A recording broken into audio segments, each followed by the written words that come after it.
মানুষকে কষ্ট দিয়ে কেউ বড় হতে পারে না, মানুষকে ঠকিয়ে কেউ বড় হতে পারে না। যদিও আপনি মনে করেন যে অন্যকে ঠকিয়ে আপনি বড় হবেন, এটা সম্ভব নয়। আপনি মানুষকে কাঁদালে আল্লাহ পাক রব্বুল আলামিন আপনাকে কাঁদাবেন।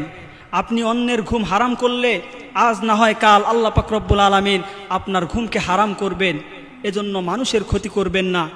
যেই আগুন দিয়ে মানুষকে জ্বালাবেন, ওই আগুন দিয়ে আল্লাহ পাক রব্বুল আলামিন আপনাকে ইহকাল এবং পরকাল উভয় জগতেই জ্বালাবে। এজন্য মানুষের ক্ষতি কখনো করব না। মানুষের সম্পদ মেরে, মানুষের ক্ষতি করে কখনো ধনী হওয়া যায় না।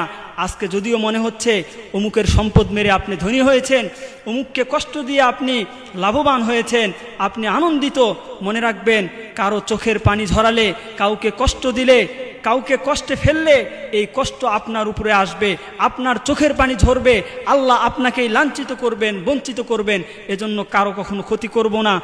পারলে মানুষের উপকার করব, অন্যথায় মানুষের ক্ষতি করা থেকে আমরা বিরত থাকব।